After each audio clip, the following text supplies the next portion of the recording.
এই মাছ খা খা, পাতা খা, তোকে আজকে অনেকগুলো পাতা খাওয়াবো। এই বাবু কি করছো? আমি তো এখন মাছটাকে কেটে ফেলবো, তার আগে যাই বাগান থেকে সবজি তুলে নিয়ে আসি। মা, তুমি এখানে জমি পরিষ্কার করছো নাকি? আমাকে একটু সাহায্য করো সবজি তুলতে, আমি মাছ রান্না করব।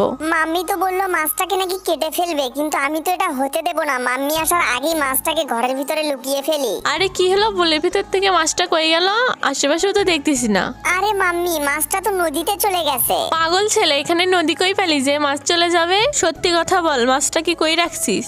আসো আমার সাথে, এই দেখো এই ড্রেন দিয়ে মাছটা নদীতে চলে গেছে। তার মানে মাছটা ট্রেনে পড়ে গেছে। আমি এখনই খুঁজে দেখতেছি। কই, এত খোঁজাখুঁজি করতেছি, মাছের তো কোনো দেখাই নেই। আরে পিন্টু তো ঘুমাই গেছে, এসিটা একটু কমিয়ে দেই। এ কি বিছানায় নিচে কি যেন একটা নড়তিছে, দেখি তো বের করে। দেখো পাগল ছেলের অবস্থা, মাছের মুখে ললিপপ দিয়ে শোয়াই রাখছে। এখন তাড়াতাড়ি মাছটাকে পরিষ্কার করে রান্না করে ফেলি, অনেক ক্ষুধা লাগছে। আজকে পুরো মাছটাকে একবারেই ভেজে ফেলবো।